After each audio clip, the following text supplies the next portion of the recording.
Cultural appropriation is harmful. For one, brands engaging in it are profiting from a culture that is not their own. And worse, they aren't sharing their profits with the very communities that are the originators of the elements they are benefiting from.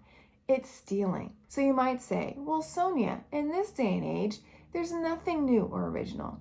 Everything is inspired by or is a mixture of various other cultures. And while that may be true in a lot of instances, that's why giving credit and acknowledging the origins of your evolved approach is so important. When you don't acknowledge or give credit, you are taking something that others created and claiming it as your own original creation.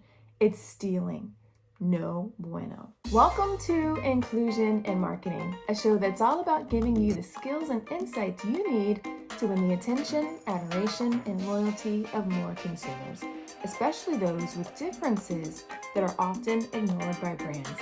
I'm your host, Sonia Thompson, a marketer and someone with a lot of differences. Let's get to it.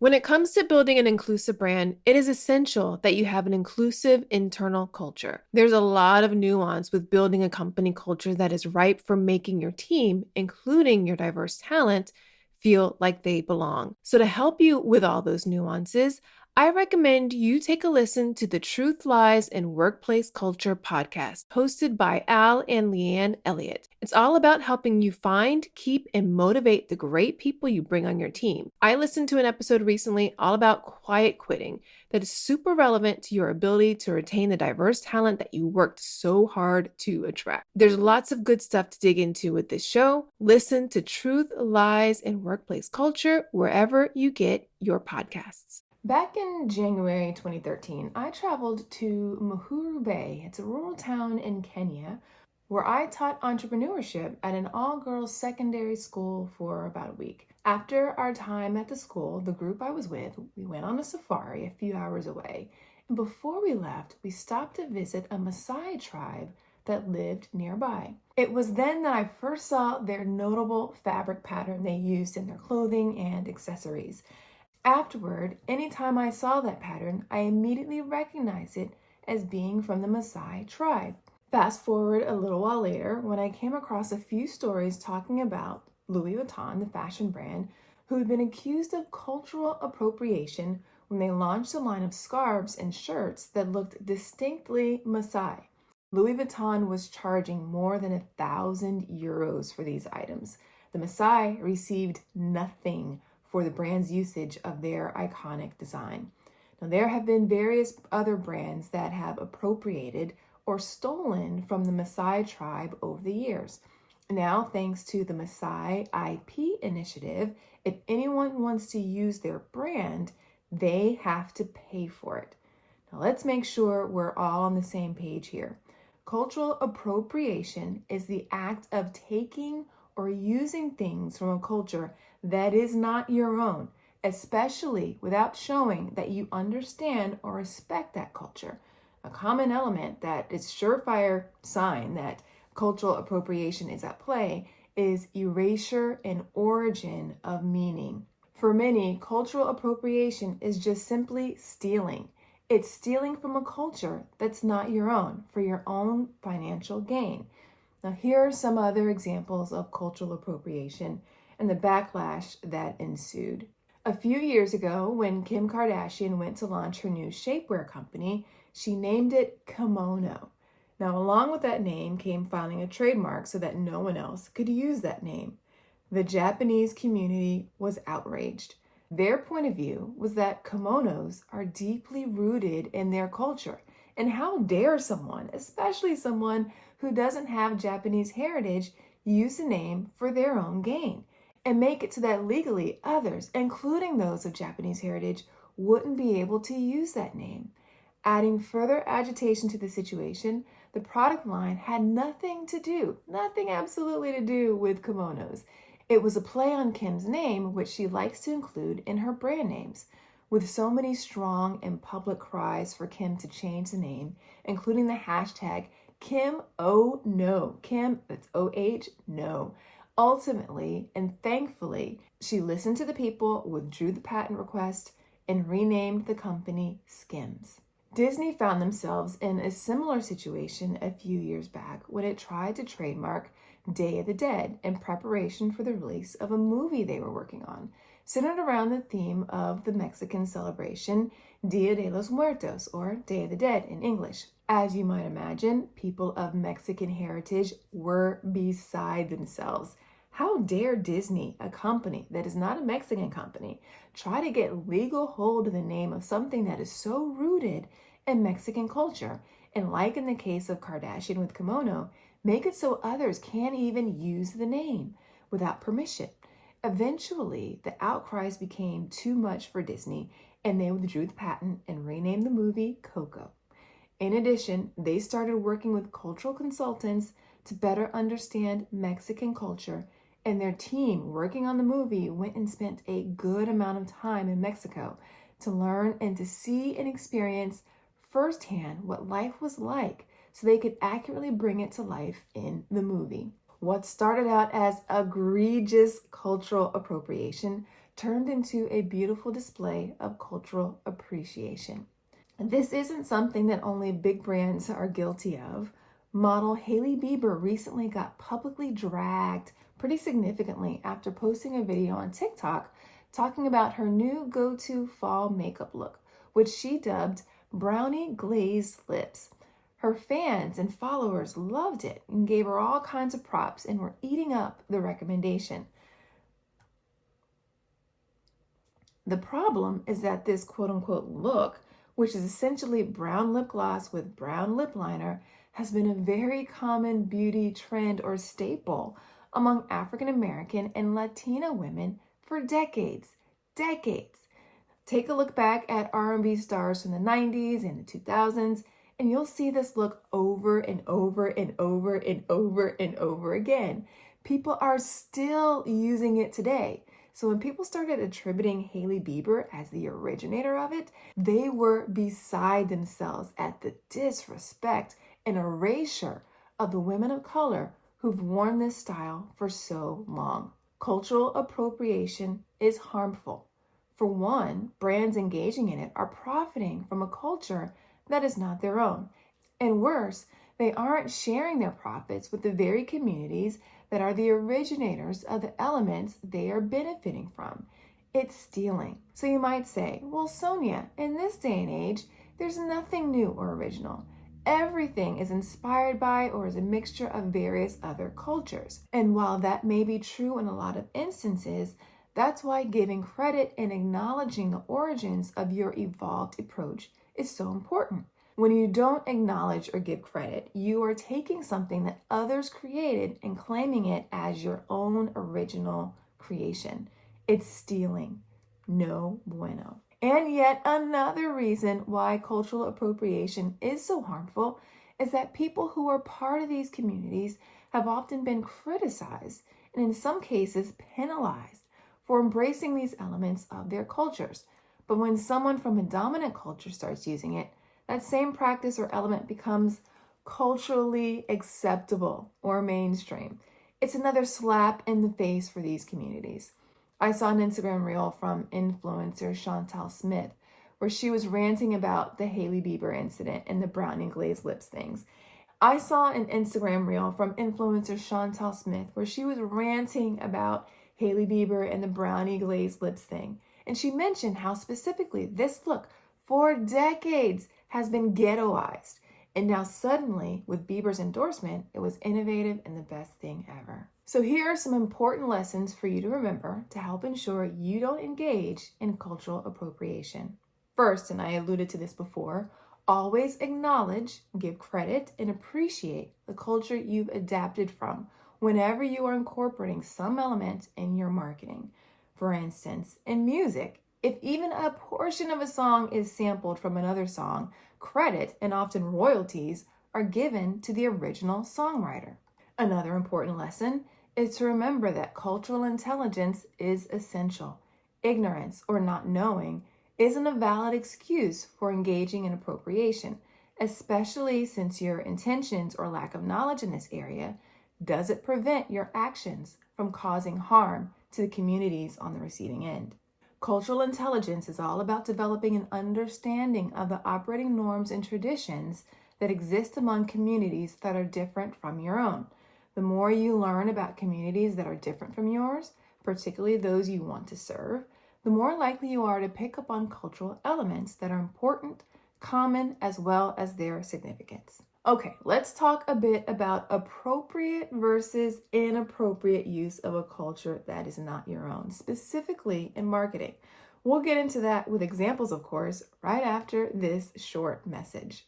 I've been guilty of overcomplicating things and doing the unnecessary in my business more than a few times over the years. No bueno. But as I've grown and have started leaning more heavily into my values, including the one that's all about that tranquilo life, there's no room for overcomplicated and unnecessary. So as I evaluate how to streamline the way I work, it's important that the tools and solutions I use are both simple and streamlined as they work to help me reach my goals. HubSpot integrates sales, marketing, and customer experience all in one place, which makes for an uncomplicated and unfussy experience. Want to know something else cool about HubSpot that aligns perfectly with my Tranquilo values?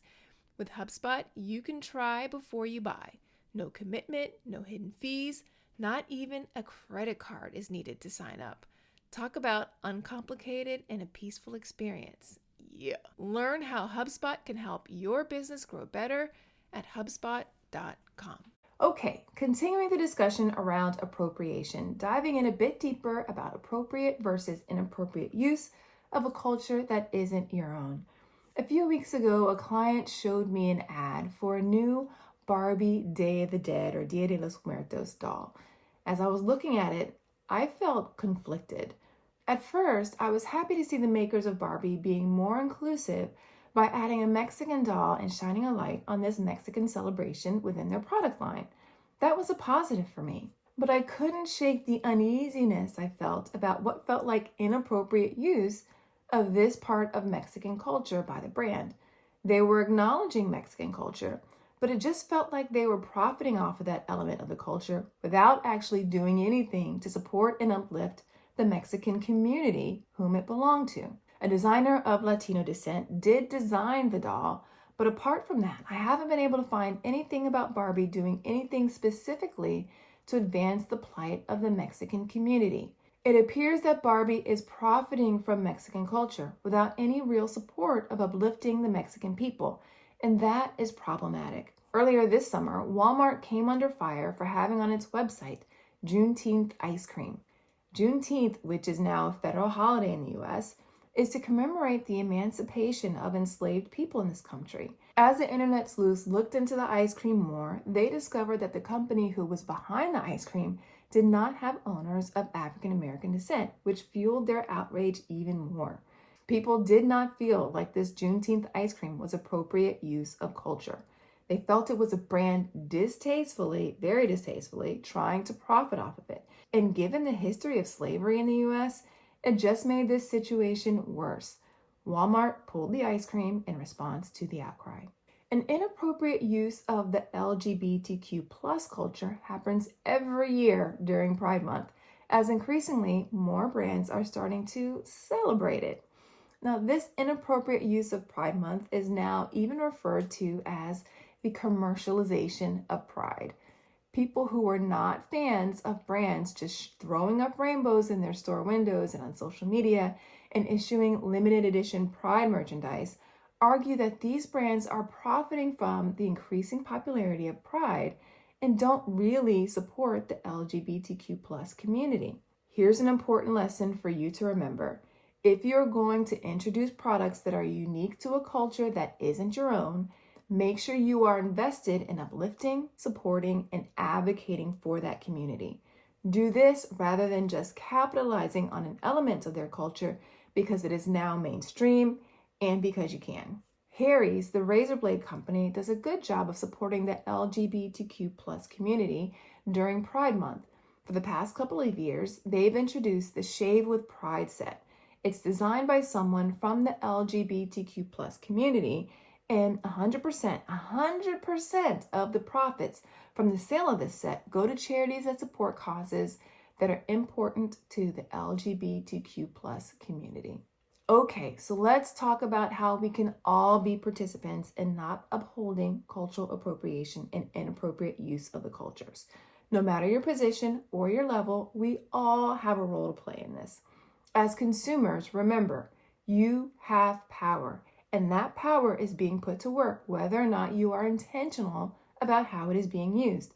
So better to use it for good, right? So I came across a video in Blair Imani's Smarter in Seconds Instagram series where she and Susanna Barkataki explained about the cultural appropriation of yoga by the fitness industry. Yoga is a spiritual practice originating in South Asia thousands of years ago. In their reel, they explain that these days, what is practiced and promoted by the billion-dollar subset of the yoga's fitness industry erases the origins of yoga and what it was intended to do.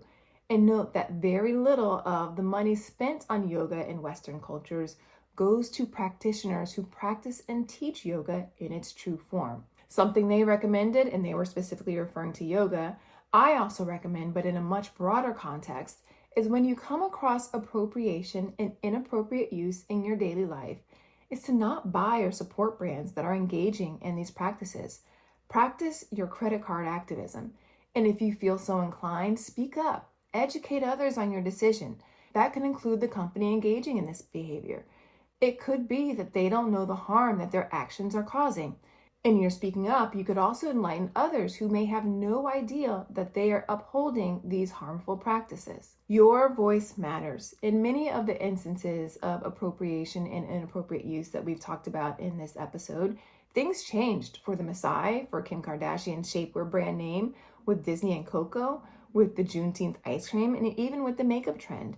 Change happened and a new level of awareness came forth because people spoke up. Use your voice. Another thing to do is to show your support of various cultures, especially those that have elements you appreciate and admire. You can show your support by buying from brands and makers that are part of that culture, or even brands that have a known positive connection to and or a proven track record in supporting that culture. Remember, as a brand, the idea is not to take from diverse communities for the sole purpose of getting them to buy more of your stuff and growing your brand. I talk about this more in detail in episode 14, Are You Taking More Than You Give?